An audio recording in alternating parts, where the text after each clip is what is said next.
Wherever there are shadows, there are people ready to kick at the darkness until it bleeds daylight. This is Bleeding Daylight with your host, Rodney Olson. Welcome. You can find links to our Facebook, Instagram and Twitter at bleedingdaylight.net, as well as many more conversations with people kicking against the darkness. Today, we're taking a frank look at a topic that has taken a great toll in the lives of many people, yet in our current age is so often treated as normal and harmless. I do hope that you engage in the battle and share this episode with others.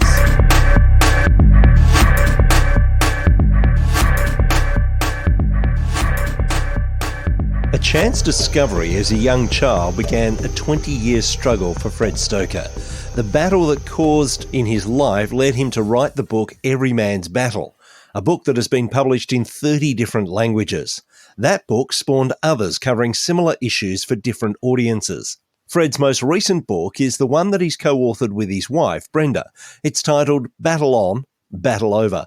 I'm so pleased to have Fred join me on Bleeding Daylight today. Thank you so much for your time. Oh, I'm very happy to be here. I appreciate it very much. Many people would have read or at least would know of your book, Every Man's Battle.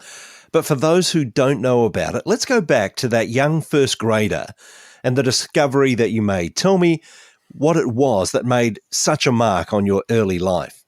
Well, I can actually literally see my parents' bedroom in my mind's eye. I mean, it's funny how after all these years, I can see it the same way. I remember I was playing with a ball. It rolled under my dad's bed. I went to get the ball and I saw a magazine under there, and I just out of curiosity, I pulled it out and it was a Playboy magazine. I began to flip through that and something just grabbed me. I mean, from then on, everything kind of changed a little bit. I mean, I was still only 6 years old. It's not like I got into a pornographic habit right away, but it began to attract me. By the time I was in college, I was essentially memorizing when my favorite pornographic magazines would come into the campus drugstore. I would be there when the doors open in the morning, and I would get the newest pictures because obviously anybody that's hooked on porn knows that the newest pictures are the things that you want. It led to chasing women, and by the time I was 1 year out of college, I had 4 girlfriends. I was sleeping with 3 of them and engaged to be married to 2 of them. So you can kind of see from that one small spot back when I was 6 years old to the time when I was 23 with 4 girlfriends, it was a mess. And I got way off the rails when it came to my sexuality. It's interesting that you talk about the way that you then reacted and interacted with women, that it's almost like women became something to consume in the same way that you were consuming the pornography. And I suppose that's the danger in this time where pornography is so much easier to come by because it's in the palm of everyone's hand on their phone. Some people would like to think that this is just something that is normal or has been normalized. And yet even for that 6-year-old, it started a pattern that changed the way that you thought about women. Do you think that most people realize that that's what's going on for them? Oh, no, I really don't believe that they do. I remember speaking at Iowa State University 15 years ago now, but I remember in the chat rooms and the boards after my talk, I mean, they came out and just ripped me because, you know, I'd made the statement that when you look at porn, you begin to objectify women and see them more as objects. Studies show that that's true. I mean, you can't deny it, but the average person doesn't notice it in their life. I mean, what they would do is they were just attacking me and saying, look, I look at porn, but I don't objectify women. I respect them. I know that they are just like us and I don't treat them any differently. But the fact of the matter is, looking at porn literally changes the neural pathways in your brain and literally changes the way you look at women, the way you objectify them, and actually it even changes the way your sexuality is processed in your brain. People, I don't think, really understand the damage that they're doing to themselves, but they are.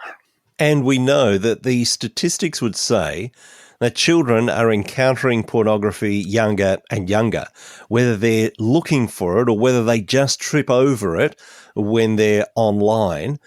It's one of those things that people are encountering younger and younger. So where is there hope in that as we start to see that that can start to set up a pattern in a young man or a young woman's life?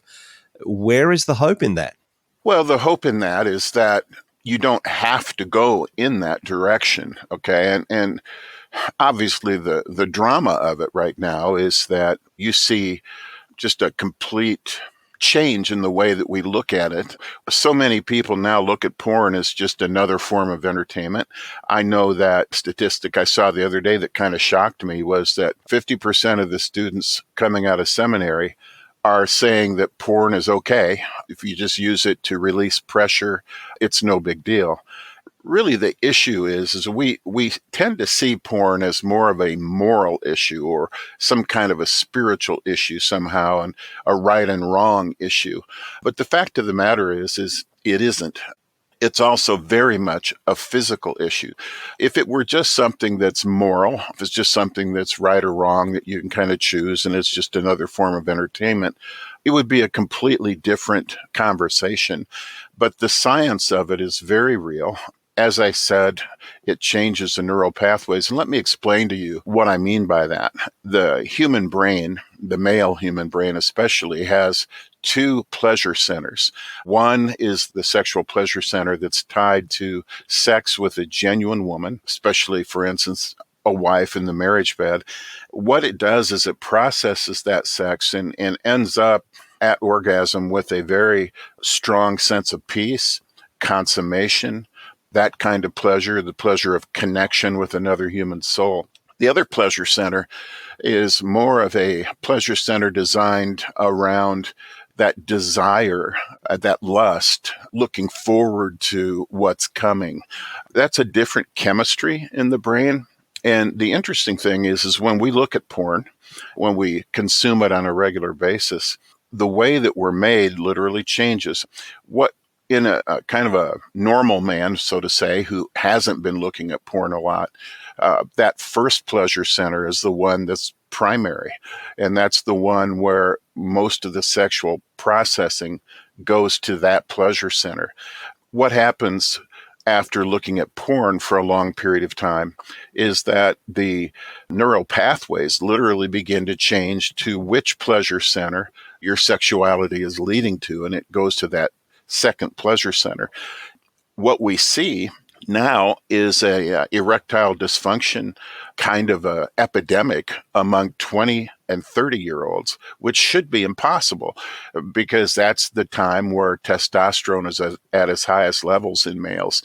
But we're seeing a ridiculous situation across the globe where 20 and 30-year-olds cannot get an erection when they're in the presence of a genuine woman because their pleasure centers are now reversed and they actually need a computer in front of them and they actually need to be approaching sexuality from that other viewpoint in order to even get an erection. It's not that they're broken.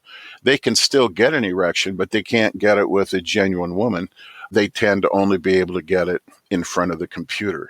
You say, well, where is the hope? The hope on one level is in understanding the science behind it and how devastating it is so that people stay away from it. I know that my two sons, I raised them to understand this early. They didn't ever get into porn or masturbation. One of them's married now. One of them's 31.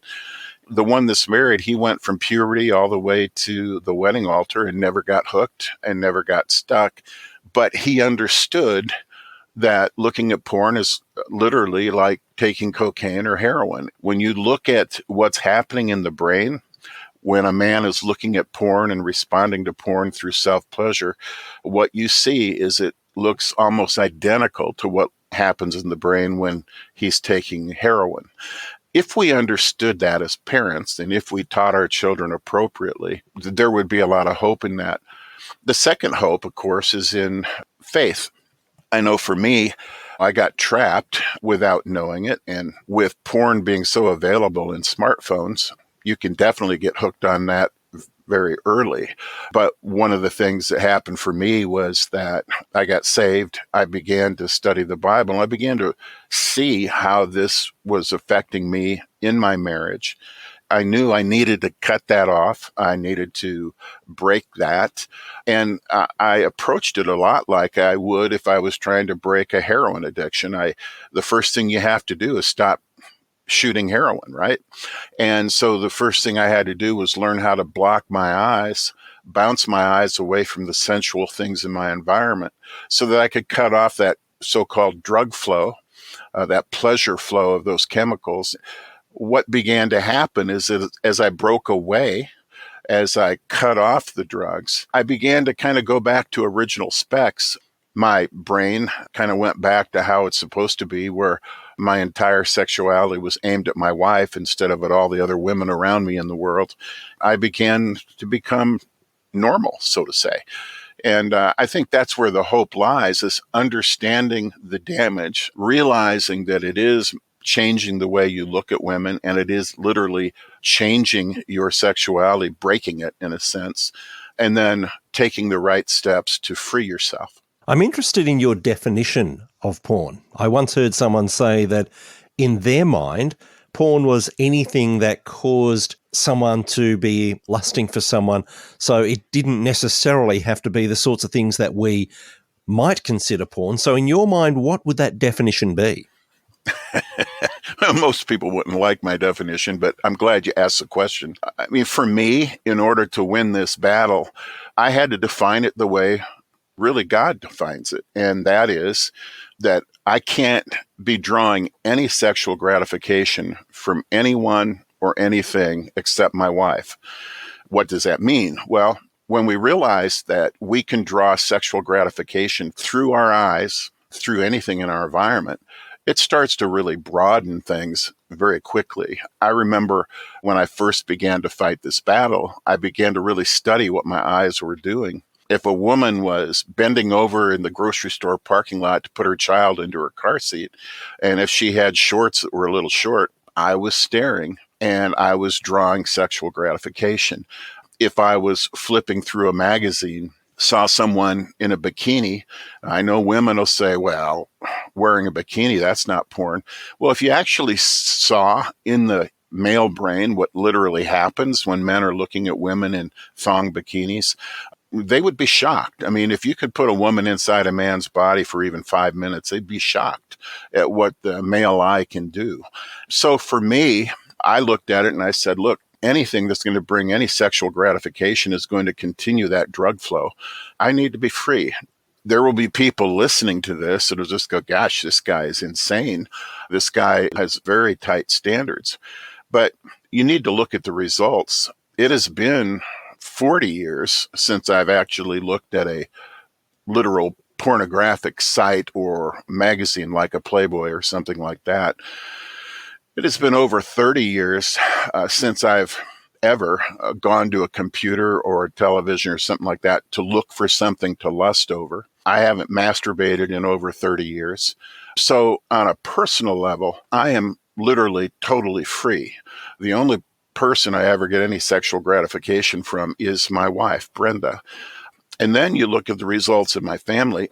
My 2 sons, I've already talked about them. My 2 daughters are living very pure lives, and none of them have ever gotten hooked on the idea that sex is somehow our medication to the problems in our lives, or that it's something that's just naturally to be consumed like an entertainment. I would just say that we need to look at it the way the Bible looks at it. And the Bible says you're not to have even a hint of sexual immorality in your life. And that's from Ephesians 5:3. And when you ask the question, well, what does a hint mean? Well, a hint is what I said. Anything that brings sexual gratification through the eyes or through lusting over old memories, that's got to go. Honestly, when I look at it, and I'm just giving you my idea of how I approach this, I just feel like it's a manhood issue. It's an integrity issue. If I can draw sexual gratification through my eyes, and if I'm married and I promise myself to my wife, I need to have integrity and keep my integrity and keep myself pure. But it goes even farther than that. I mean, There's a author named John Eldredge, which I really liked his book, Wild at Heart. It came out about the same time that Every Man's Battle came out. And one of the things he said was that there is a cry in the heart of every man that's pretty consistent across the world. And I've had the good fortune of being able to speak to men around the world on this issue. And I've seen the same consistency that men are longing for three things. They're longing for a battle to fight, an adventure to live with someone, like a wife, for instance, something to build, and then they're in life to defend the beauty in their life. And usually that means a damsel in distress or their wife. Okay. So when I look at this battle for purity, I'm not looking at this as something that's sort of just keeping my hands clean and making sure that God doesn't slap my hands for doing something wrong. I see this as a manhood issue. Learning how to control my sexuality properly. I have a great sex life with my wife. I'm not hungry for sex, but I don't get all this from outside of my marriage. And that was the battle to fight, a great battle. Okay. And it was an adventure to learn how to live and move and breathe in a sensual culture without stepping into those manure piles along the way, so to say.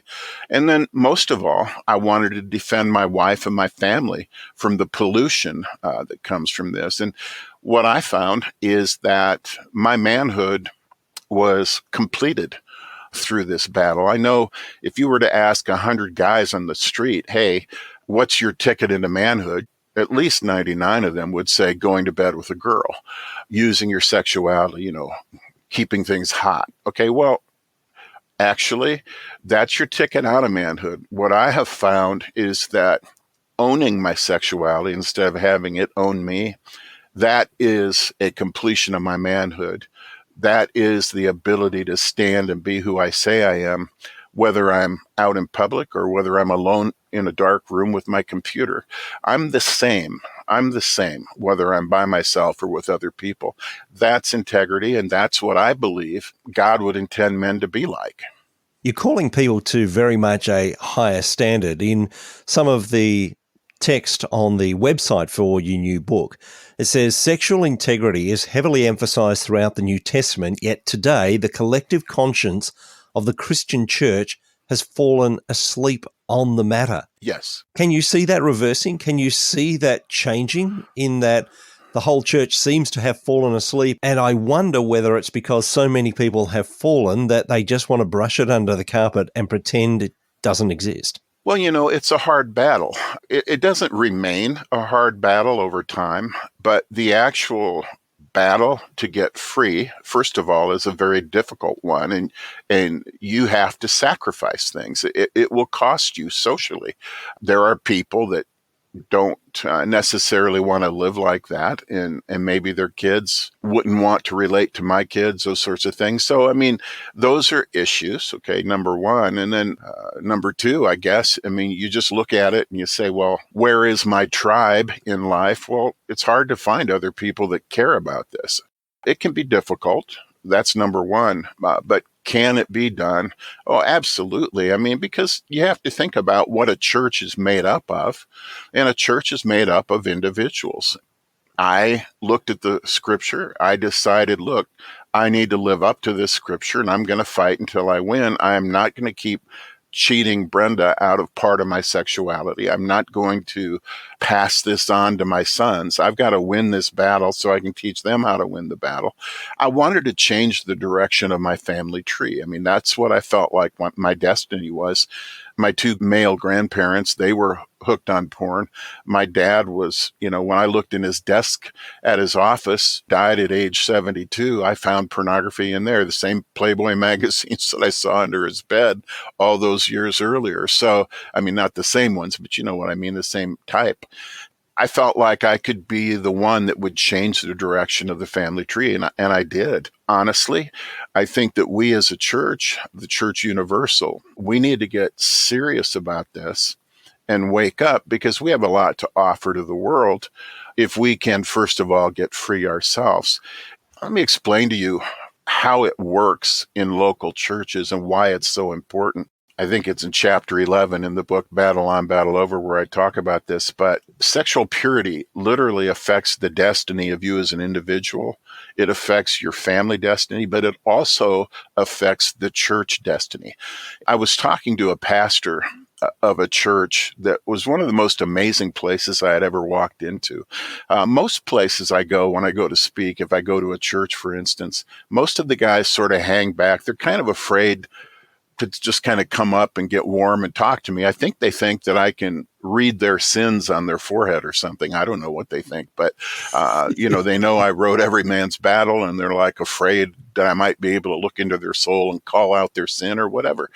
That's how it usually rolls out for me. But when I went into this church, every guy came up to me and was just as warm as could be. And their chests were up, their chins up, eyes bright. I mean, it was an amazing thing to me. I really couldn't understand what was going on. So when I was done with the weekend, I spent a little time with the pastor before I caught my flight.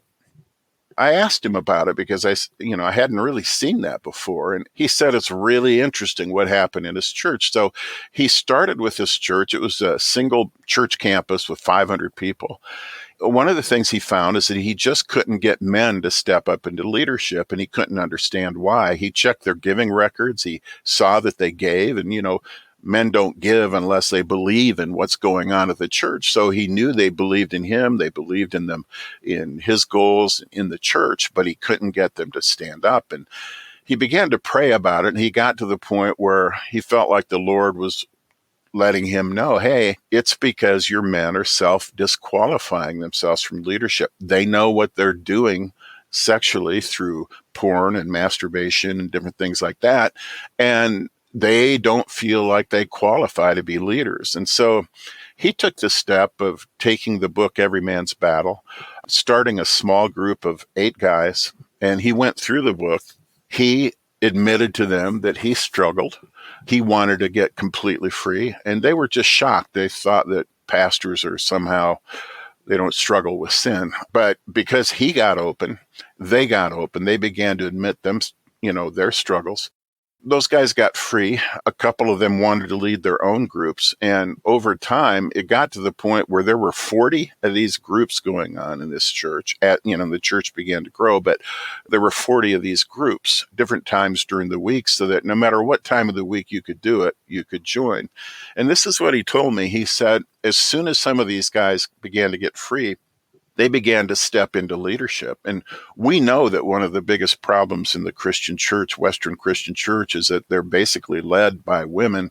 Women are standing up, stepping up into leadership, teaching Sunday school, going on mission trips, but men generally aren't. And what he saw is that the men then began to lead. And he told me that any pastor will tell you that you can only grow as fast as you can raise up leaders to support and to help lead the people. As he began to raise up leaders, his church began to grow. He now has 8 campuses and heading towards 10,000 people in those 8 campuses.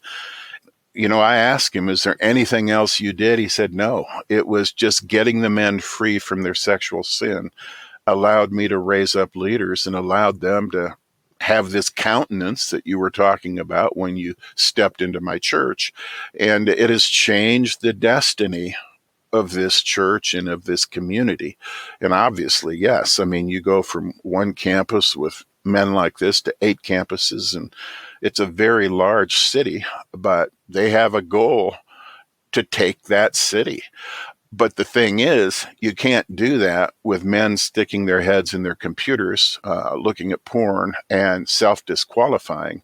Can it change? Well, there's a very large church that changed everything, and they even have it set up so that you can't even become a member of that church unless you first go through one of these Every Man's Battle groups, because they don't even want you as a member if you can't step into leadership. So that's kind of a story that I think helps to display what's possible. You say, well, but can it be done? Well, the Lord, he can pour out revival. He can pour out understanding into men like this pastor, into men like me, into men like my sons. And these men can step up and lead others, and it can become a wave. Has it become a wave yet? No. Can it? Absolutely. And what I love is that as you talk, you're talking about being set free from this, Yes. as if that's a possibility and a reality. And that's part of why you wrote this latest book with Brenda, Battle On, Battle Over, to let men know, you know what, this battle can be done and finished. And that must be something that really sparks something within those people who are thinking, no, I'm saddled with this for life. I worked hard at picking a title. The thing I want to convey is, yes, okay, there is a battle and it's on. Obviously, from the moment somebody hands you a smartphone, the battle's on, okay? But the battle can be over. It's been over 30 years since I've even tried to go to look and lust at something. Honestly, that's freedom now. Men need to understand that that's possible. And honestly, women need to understand that, because we now have the first wave of female addiction to pornography in the history of the world that we know of. You might ask yourself, women, they're not as visual as men sexually. Why are they getting hooked? I can remember back in the 70s, I was a teenager back then, and I remember Playgirl magazine going out of business because women just aren't into static pictures of men, just a photograph of naked men. But the pornographers have finally caught them, because with the advent of streaming services across the world, what has happened is pornographers have realized that female sexuality is more relational instead of visual. And so what they've done is they've taken this streaming porn, they've added romance to the plot. You'll see things like 50 Shades of Grey, and, women will argue, well, that's not pornography. That's horrid pornography. It's just tied to romance, so they don't necessarily recognize it as such. They get that tied in, and then they get hooked. And the thing is, the chemistry in the brain for women is pretty much the same as men. And so what we find with men is, over time, they can learn to depend upon the pleasure chemicals and the dopamine that comes from looking at porn and comes from self-pleasuring and the orgasms and all that. That is something that eventually begins to be a way that they can medicate the wounds in their life, the stresses in their life, the pains in their life. They'll think they have sexual pressure or something, but it's really not. It's other pressures in life that drives them to get those drugs, okay?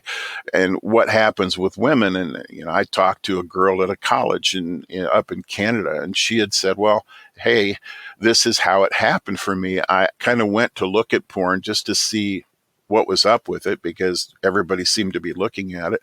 She got caught by the romance of the streaming video, self-pleasured, and pretty soon she was hooked on it, because she was also at school, a long way from home, lonely, feeling disconnected, and that helped to medicate that pain. And it soon became a crutch in her life.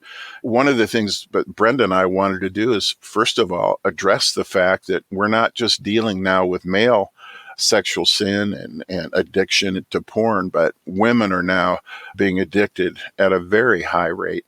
We need to catch them too, because they carry the same smartphones, but they can stream now romantic porn and get hooked the same way. It's dangerous times right now, because there was always the female gender that helped keep things kind of clean. And now both of them are being stuck in this addiction, and we really need to get a handle on it.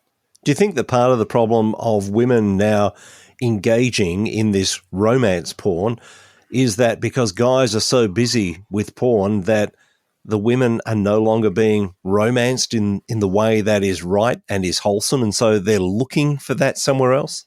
I'm sure that's part of it for some, without any question. Men have been definitely falling down in this aspect of relationship. They're splitting their sexuality. They're not giving 100% of it to their wives. But I think there are a lot of issues that tie to it as well. I think all of the view in life that men are toxic and men aren't necessary, and all of the things that are out there in the culture being said, I think women don't value men as much either. Just like men aren't valuing women, they're objectifying them. I think women, they're not respecting men and what men can be. And so men They're not really being seen as their protectors, as their defenders. They're not being seen as people that can fight great battles or live great adventures. And so I think women have lost respect. So I think it kind of comes from both directions. Back in the book of Genesis, God looked down into Eden and said, look, this is not good for man to be alone. And he created women. What he created a woman to be is not some kind of subservient gender just to please men. The literal original Hebrew language that it was written in defined women as a side-by-side partner, okay, where equal, side-by-side, running, living a great adventure together. That gets fractured by pornography. That gets fractured by the romance porn. Again, we're kicking against how we were created to be. I believe that we can bring great health back into our societies by getting this back in order again. Who do you think the audience is for Battle On, Battle Over? Is it just those who are battling an addiction themselves, or is it going to be helpful for spouses that are wanting to help their husband or help their wife in this time? Great question. First of all, it's primarily written to couples, okay? And the reason why that is that in my experience in counseling men, I have almost 100% success rate in getting men free from porn addiction. If their wives join them in the counseling and join them in understanding what's going on behind it, if the wife is not involved, my success rate drops below 50%. It's not really every man's battle in some sense. It's really every couple's battle. Really, the first half of the book talks about male sexual addiction, the vulnerabilities in our sexuality, both as men and women, that makes it so easy to fall into this addiction. We talk about ways to build ourselves up to be able to have a strong enough foundation of integrity in life that we can carry sexual purity in our lives and keep it over time like I have. The second half of the book is primarily Brenda talking about how female spouses can really help their men get free. We're kind of living in a weird time. Some men are married to women that are just as hooked as they are, but then other men are hooked to women who, if they found out their husband was, hooked on porn, the women would practically have a nervous breakdown. I've seen many women react with anger, hatred, feeling betrayed. And that's a normal and natural way to feel when your husband is looking at other women and having sex with himself. So I'm not knocking that at all. And that's very much a very normal and natural response. But we had to kind of talk about both those issues. First of all, how can you as individuals get free? But then the second half of the book talks about, okay, how can you work as a team, spouses together to win this battle? And what is your attitude towards sex supposed to be after you find out your husband's hooked on porn? What is your marriage supposed to look like long term so that you can take steps along the way to get to that goal? We're very excited about the book. Most of the people that are reading it are saying it's my best book by far, not just by a little. I'm just thrilled with that because that means word of mouth is going to happen, and that means freedom is going to happen. If people are wanting to get hold of that book or any of the books that you've written so far, where's the easiest place for them to find you? First of all, fredstoeker.com is my website, so you can find information there. Obviously, at all the large booksellers, like, for instance, Amazon, you can get it in e-versions, for Kindles and e-readers. You get the book at Amazon, not quite yet. You can't get the paperback, but you can get it at battleonbattleover.com. It's going to be released on Amazon in about a week or two. We just finished taping the audio version. It's going to be anywhere books are sold, really. And I'll put links in the show notes at bleedingdaylight.net so that people can find you easily and find your book easily. But Fred, I want to say thank you for the work that you've done over so many years, and thank you for your time today on Bleeding Daylight. Well, from the time I heard the term Bleeding Daylight till now, I've just been dying to get on this show because I love that title and the concept of kicking it something like porn addiction until light bleeds out. I mean, I'm excited. You're very kind to have me on. I'm hoping that everyone that listens takes this seriously and engages the battle. You can win. Thank you for listening to Bleeding Daylight. Please help us to shine more light into the darkness by sharing this episode with others. For further details and more episodes, please visit bleedingdaylight.net.